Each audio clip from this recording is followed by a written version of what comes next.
Hello students, this is a last part of chapter 1, that is crop production and management.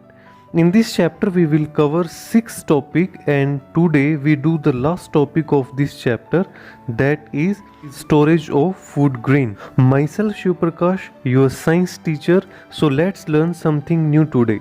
Students, जब crop की harvesting हो जाती है और उसकी हार्वेस्टिंग होने के बाद में जो उससे फूड ग्रेन निकलती है, तो उस फूड ग्रेन को स्टोर करते हैं ताकि वो खराब ना हो, और जैसे ही उसकी नीड होती है उसका फिर यूज करते रहते हैं. So our topic is that is storage of food grains, यानी जो फूड ग्रेन्स होती है उसको क्या करना, स्टोरेज करना. कौन सी ऐसे मेथड है जिससे उसको स्टोर किया जाता है? Now we study in detail. The food grain like wheat obtained by harvesting the crop are dried in the sunshine before storing to reduce their moisture. Dear student, जो फूड ग्रेन थी जिसको ओबिटेन किया था harvesting से, cutting करके crop की, तो उसके बाद उसे क्या किया जाता है? ड्राई किया जाता है. मीन्स उसे सुखाया जाता है. कहाँ पे? सनशाइन यानी धूप के अंदर स्टोर करने से पहले. Okay, to reduce their moisture, यानी उसमें जो मॉइस्चर रह गया, जो नमी थी, उसमें वाटर के जो पार्टिकल्स प्रेजेंट थे उनको रिड्यूस करने के लिए, उनको कम करने के लिए क्या करते हैं? उसे धूप के अंदर सनशाइन में ड्राई किया जाता है, सुखाया जाता है. Okay, the higher moisture content of food grains promote the growth of fungus and molds on the store grains which damage them. अगर उस फूड ग्रेन के अंदर मॉइस्चर प्रेजेंट है और उस मॉइस्चर के साथ ही उसे क्या कर दिया? स्टोर कर दिया, तो उससे क्या होगा? तो उसमें ग्रोथ करने लग जाएंगे फंगस और मोल्ड्स. डियर स्टूडेंट्स, ये जो फंगस और मोल्ड्स हैं ये क्या होते हैं? माइक्रो ऑर्गेनिज्म होते हैं. ओके, और ये फ्लोट करते रहते हैं, तैरते रहते हैं हमारी जो एयर होती है उसमें. जैसे ही इनको फेवरेबल कंडीशन मिलती है, यानी कोई ऐसी जगह जहाँ पे मॉइस्चर प्रेजेंट होती है और थोड़ी सी हीट होती है, तो इन दोनों की प्रेजेंस में ये क्या करने लग जाते हैं? ग्रो करने लग जाती है ये फंगस और मोल्ड्स, जो बहुत ही स्मॉल होते हैं, जिन्हें मैग्नीफाई लेंस से जब देखते हैं तो ये दिखाई देते हैं, और ये क्या करते हैं? फूड ग्रेन को स्पॉइल कर देते हैं, खराब कर देते हैं. इसी वजह से जो मॉइस्चर प्रेजेंट होती है ग्रेन्स के अंदर, उसे स्टोर करने से पहले ड्राई किया जाता है सनशाइन के अंदर. ओके स्टूडेंट्स, अब जब वो ड्राई हो जाती है पूरी तरह से, तो फार्मर क्या करते हैं? The farmer store the dried food grains eight home in metal bags and just bag. जो फार्मर होते हैं वो क्या करते हैं? इसे स्टोर कर देते हैं. किसके अंदर? या तो मेटल ड्रम के अंदर जो मेटल से बने होते हैं, ओके, या फिर स्टील से बने हुए जो टैंक्स होते हैं उनमें, और या फिर जो बैग्स होते हैं. Okay, dried neem leaves are use for storing food grain at home. आपने देखा ही होगा घर पे जब स्टोरिंग करते हैं फूड ग्रेन्स की, है ना, तो उसमें क्या करते हैं? नीम के जो लीफ है वो उसमें डाल देते हैं ताकि वो खराब ना हो. And wheat is store at home in iron drum. जब व्हीट को स्टोर किया जाता है घर में आयरन ड्रम के अंदर, then some dried neem leaf are put in. तो उसमें ड्राइड जो नीम होते हैं, नीम के जो सूखे लीफ होते हैं, वो क्या कर देते हैं? उसके अंदर डाल देते हैं. Dry neem leaf protect the storage food grain from pest such as insect and micro organisms. ये ड्राई नीम के लीफ क्या करते हैं? ये प्रोटेक्ट करते हैं उस फूड ग्रेन को जिसको हमने स्टोर किया है. किससे? पेस्ट से. पेस्ट मीन्स जो इंसेक्ट्स होते हैं, जो माइक्रो ऑर्गेनिजम्स होते हैं जिनको हम देख नहीं सकते, उनसे. The government agencies like food corporation of India by grains from farmer. Government की एजेंसी जो FCI है, फूड कॉर्पोरेशन ऑफ इंडिया, ये क्या करती है? बाय करती है, मतलब खरीद लेती है ग्रेन्स को. किनसे? फार्मर से. On large scale and store in the big godowns. और इनको क्या कर देती है? स्टोर कर देती है गोदाम्स के अंदर. आपने देखे होंगे बड़े बड़े गोदाम्स होते हैं जिनमें स्टोर कर देते हैं, so that it can be supplied through out the country, जिससे इसको सप्लाई किया जा सकता है पूरी कंट्री के अंदर राउंड द ईयर के अंदर जब भी इसकी नीड होती है. The large scale store of food grains in done in 2 ways. तो लार्ज स्केल के ऊपर जब फूड ग्रेन को स्टोर किया जाता है तो उसके 2 मेथड हैं जिससे उसको स्टोर किया जाता है, that is in gunny bags. या तो उनको गनी बैग्स में रख दो, look here those all are gunny bags, है ना, गनी बैग्स में डाल के स्टोर कर दो. या फिर जो सेकंड मेथड है वो है इन ग्रेन साइलोस. यानी ग्रेन साइलोस का मीनिंग है यहाँ पे, साइलोस क्या है, एक स्टोर करने का एक मेथड है। ग्रेन साइलोस एक्चुअली कंटेनर होते हैं, लुक हियर इन फिगर 30, ये बड़े बड़े कंटेनर होते हैं जिसमें से ग्रेन को स्टोर किया जाता है और ये एक मॉडर्न मेथड है। लुक हियर स्टूडेंट्स, ये ग्रेन साइलोस है, आप देख सकते हो इनमें बहुत बड़े बड़े स्टील के बने हुए कंटेनर होते हैं और इनके अंदर ऑटोमेटिकली कंप्यूटराइज्ड होते हैं। इनमें जो टेम्परेचर का जो मेंटेनेंस है वो अपने आप होता है, ऑटोमेटिकली होता है। And also look here students, ये देखो अब बहुत सारे टैंक्स होते हैं और ये एक मॉडर्न मेथड है जिससे इनमें स्टोरिंग की जाती है और इंडिया में भी अभी बहुत सारे ऐसे प्लांट हैं जो बनाए जा रहे हैं इस तरह से ग्रेन स्टोरेज करने के लिए। इंडिया एक ऐसी कंट्री है जहाँ पे बहुत ज़्यादा ग्रेन जो है वो स्पॉइल हो जाती है, ख़राब हो जाती है, क्योंकि यहाँ पे स्टोर करने के लिए इतने मेथड्स नहीं हैं। ओके, लेकिन अभी जो मॉडर्न टाइम में क्या कर रहे हैं, इन साइलोस का यूज करते हैं जिसमें क्या होता है कि इन टैंकर्स के अंदर ग्रेन्स को फिल कर देते हैं और यहाँ पे कोई भी इंसेक्ट या माइक्रो ऑर्गेनिज्म इनको खराब नहीं कर सकते। जब सीजन चेंज होता है तो कभी एयर में मॉइस्चर प्रेजेंट होते हैं, है ना, और कभी एयर बहुत ज्यादा ड्राई होती है, तो इन सभी चीजों को ये ऑटोमेटिकली इन करके रखता है। ओके, सभी को कंप्यूटर से कनेक्ट कर देते हैं तो सारा जो टेम्परेचर का मेंटेनेंस है वो ऑटोमेटिकली हो जाता है।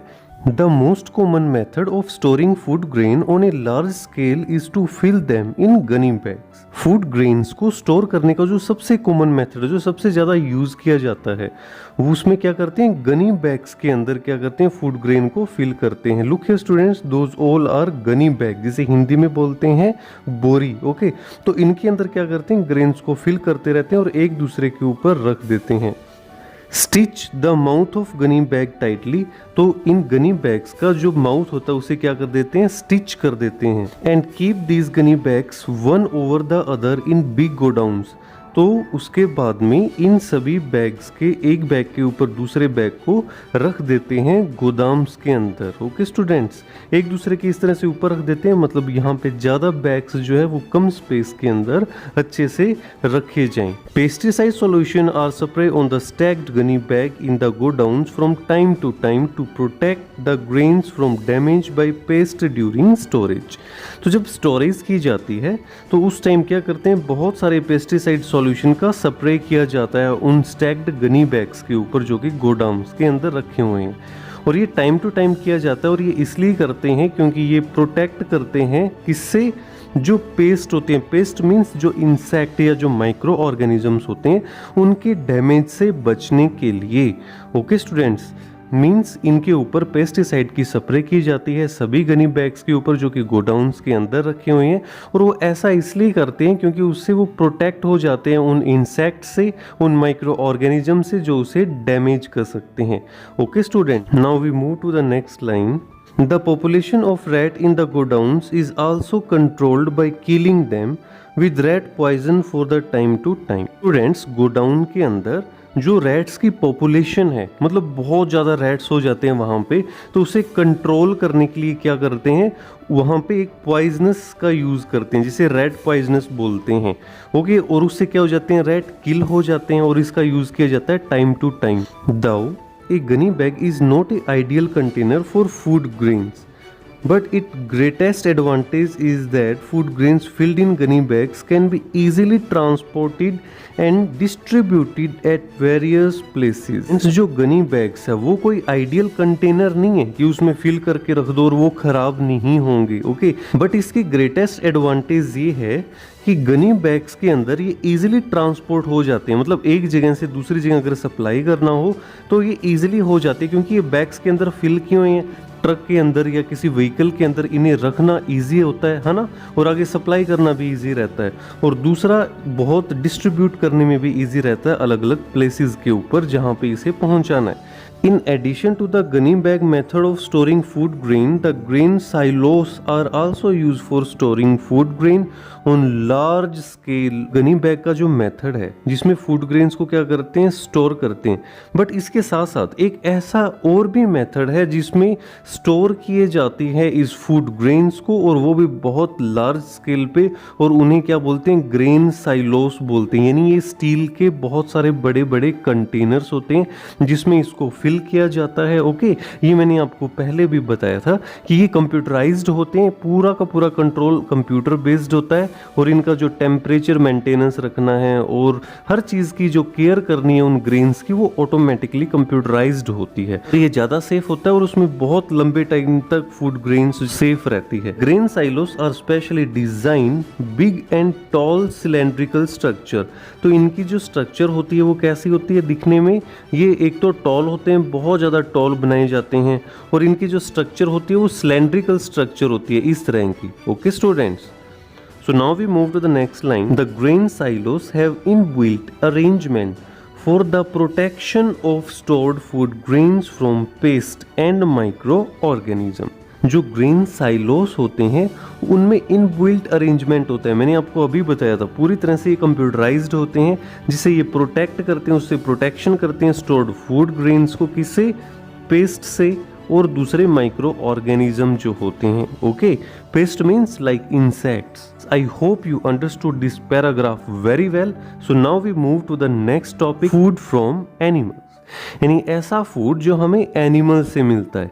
एनिमल से हमें कौन सा फूड मिलता है, जैसे मिल्क, कर्ड, घी, चीज़, ये सभी ऐसे फूड हैं जो हमें एनिमल से मिलते हैं। ओके स्टूडेंट, तो इसके बारे में हम डिटेल में स्टडी करते हैं। Now we get most of our food from crop plants. तो हम क्या करते हैं, जो हमारा मोस्टली जो फूड होता है वो तो हमें क्रॉप प्लांट से ही मिल जाता है। Animal also provide us food, but जो एनिमल हैं वो भी फूड प्रोवाइड करते हैं। The food provided by animals consist of milk, egg and meat. जो फूड हमें एनिमल प्रोवाइड करवाते हैं वो बने होते हैं मिल्क से, एग से और मीट से। The food obtained from animals is very rich in protein. जो फूड एनिमल से हमें मिलता है उसमें बहुत ज़्यादा प्रोटीन प्रेजेंट होता है, वो प्रोटीन रिच होते हैं। In fact animal food provides certain protein which are not present in plant foods. Animal food जो होता है वो प्रोवाइड करता है सर्टन प्रोटीन्स जो कि प्लांट्स के अंदर प्रेजेंट नहीं होते। जो प्लांट फूड होता है उसके अंदर वो प्रोटीन प्रेजेंट नहीं होते। यानी एनिमल फूड कुछ ऐसे प्रोटीन प्रोवाइड करवाता है जो प्लांट फूड के पास प्रेजेंट नहीं होते। Most of the food obtained from animals also contain a good amount of fat, but it contains very little of carbohydrate. Most of the food जो animal से obtain होता है उसके अंदर गुड अमाउंट ऑफ फैट, यानी उसमें fat तो अच्छी अमाउंट के अंदर प्रेजेंट होता है, बट उसमें बहुत ही लिटिल क्वांटिटी के अंदर होते हैं कार्बोहाइड्रेट्स। ओके, कार्बोहाइड्रेट्स मीन्स जिसमें कार्बन, हाइड्रोजन और ऑक्सीजन प्रेजेंट होता है। Animal food however contain mineral and vitamin. जो एनिमल फूड होता है हालांकि उसके अंदर प्रेजेंट होते हैं मिनरल और विटामिन भी। The food obtained from animals is more expensive than that obtained from plant sources. जो फूड एनिमल से obtain होता है वो ज़्यादा एक्सपेंसिव होता है, ज़्यादा महंगा होता है, किससे, जो फूड प्लांट सोर्स से मिलते हैं। Okay, the animal which provide us food are mainly of two types. तो जो एनिमल्स होते हैं फूड प्रोवाइड करवाते हैं वो टू कैटेगरी के अंदर, टू टाइप्स में डिवाइड किया जाता है। First one is milk yielding animals and second one is meat and egg yielding animals. Dear students, yielding का मतलब होता है देने वाला। ओके, मिल्क यील्डिंग एनिमल मतलब जो मिल्क देते हैं, और second one is meat and egg yielding animal, यानी ऐसे एनिमल जो प्रोवाइड करवाते हैं मीट और एग्स को। Okay, the examples of milk yielding animals are cow, buffalo and goat. Means जो मिल्क देने वाले एनिमल्स हैं उसके एग्जाम्पल है cow, buffalo and goat. Milk is a perfect natural diet. तो मिल्क क्या होता है, एक परफेक्ट नेचुरल डाइट होती है क्योंकि उसमें सभी तरह की प्रोटीन, मिनरल, विटामिन्स ये सभी प्रेजेंट होती हैं। Milk and its products like butter, ghee, curd, cheese are highly nutritious food. Milk होता है और उससे जो प्रोडक्ट बनते हैं, यानी मिल्क का यूज करके जो प्रोडक्ट बनते हैं डेयरी के अंदर, वो कौन कौन से, बटर, घी, कर्ड एंड चीज। और ये सभी इनमें क्या प्रेजेंट होता है, हाईली न्यूट्रियस फूड है। ये बहुत ज़्यादा इसमें न्यूट्रिएंट्स प्रेजेंट होते हैं। Okay, so now we move to the next line. The example of meat and egg yielding animals are goat, sheep, fish. तो ये जो गोट है, शिप है, फिश है, ये क्या करती है? Meat and eggs yielding animals है, यानी ये मीट और एग प्रोवाइड करवाते हैं। इसके अलावा पोल्ट्री फॉर्म्स भी हैं जिसमें चिकन, हैन और डक्स होते हैं। Out of these animal goat, sheep and fish give us meat, poultry give us meat as well eggs. जो पोल्ट्री फॉर्म्स होते हैं वो क्या करते हैं? वो मीट और एग्स प्रोवाइड करवाते हैं। Honey is also nutritious food obtained from animal. Honey भी एक ऐसा न्यूट्रियस फूड होता है जो हमें एनिमल से ओबिटेन होता है, प्राप्त होता है, क्योंकि हनी में भी बहुत ज़्यादा न्यूट्रिएंट्स प्रेजेंट होते हैं। आपने देखा होगा जो हनी होता है उसका एज ए मेडिसिन भी यूज करते हैं। It is obtained from insect called bees, honey बीज। तो ये कहाँ से ओबिटेन होता है? जो हनी बीज होती हैं, मधुमक्खियाँ जो होती हैं, उनसे हनी मिलता है। ओके, और उसमें बहुत ज़्यादा न्यूट्रिएंट्स जो हैं वो प्रेजेंट होते हैं। Dear students, next one is animal husbandry.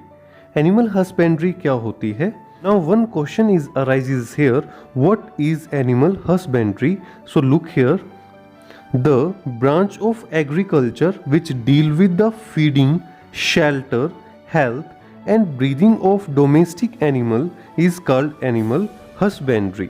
Animal husbandry जो कि ब्रांच है एग्रीकल्चर की, वो क्या करती है? वो डील करती है किसके साथ?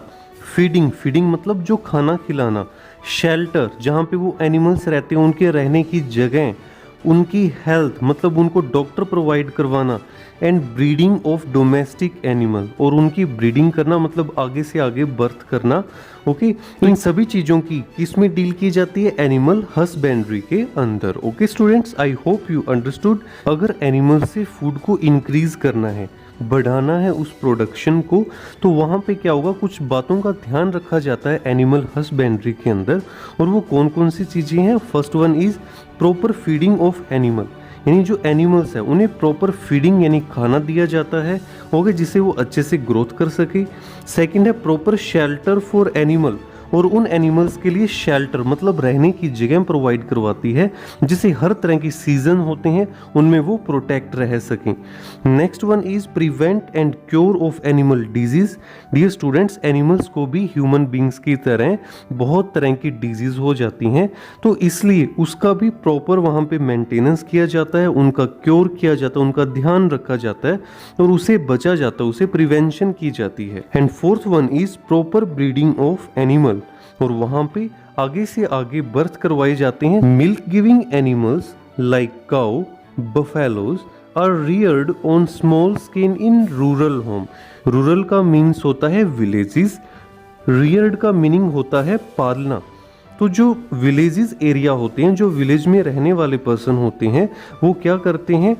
रियर्ड करते हैं। रियर्ड मतलब पालते हैं, किसको? काउज और बफेलो को, इन ए स्मॉल स्केल, बहुत ही स्मॉल स्केल के ऊपर। ओके स्टूडेंट्स, यानी बहुत ही कम क्वांटिटी के अंदर। जो रूरल एरिया होता है, जो ग्रामीण एरिया होता है, वहाँ पे काउस और बफेलो को पाला जाता है ही छोटे स्केल पे, बहुत ही कम क्वांटिटी के अंदर। On a large scale they are reared in big dairy farm, और लार्ज स्केल पे जो उनको रियर्ड किया जाता है मतलब पाला जाता है, वो किसमें किया जाता है? डेयरी फार्म्स के अंदर। बड़े बड़े डेयरी फार्म्स होते हैं, वहां पर बहुत सारे मिल्क गिविंग एनिमल्स होते हैं लाइक काउ, बफेलो, गोट। ओके, तो उन फार्म्स के अंदर क्या करते हैं? उनका रियर्ड करते हैं, उनको पालते हैं।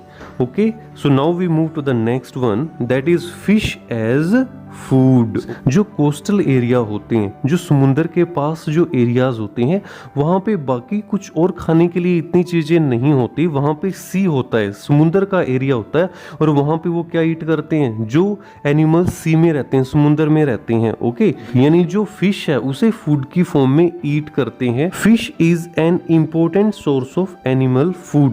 तो फिश क्या है? एक इम्पोर्टेंट फूड का सोर्स है। Many people living in coastal areas, बहुत सारे पीपल जो कोस्टल एरिया में रहते हैं, मीन्स सी साइड एरिया, ओके, जो सी समुंदर के पास होते हैं, वो कंज्यूम करते हैं फिश को as a major part of their diet. तो वो फिश को कंज्यूम करते हैं और वो उनका डाइट का मेजर पार्ट होता है, मेन पार्ट होता है। Fish is rich in protein, तो फिश में क्या होते हैं, प्रोटीन रिच होती है वो। It is highly nutritious and easily digested food, तो उसमें हाईली न्यूट्रिएंट्स प्रेजेंट होते हैं और वो ईजिली डाइजेस्ट हो जाती है। Fish liver oil is rich in vitamin, fish का जो लिवर है उसमें जो ऑयल होता है उसमें विटामिन रिच होता है। और कौन सा विटामिन होता है, vitamin A and vitamin D. For example cold liver oil is rich in vitamin A and vitamin D. तो जो कोल्ड लिवर होता है उसमें विटामिन ए और विटामिन डी प्रेजेंट होते हैं। और जल्दी प्रोवाइड करवा दूंगा और ये पीडीएफ इस वीडियो के डिस्क्रिप्शन में भी शो हो जाएगी। वेरी शॉर्ट क्वेश्चन आंसर आपने केवल बुक में ही करने हैं और जो लॉन्ग और शॉर्ट क्वेश्चन है इनको आपने राइट करना है फेयर नोटबुक के अंदर। ओके स्टूडेंट्स, और मल्टीपल चॉइस क्वेश्चन आपने बुक से लर्न करने।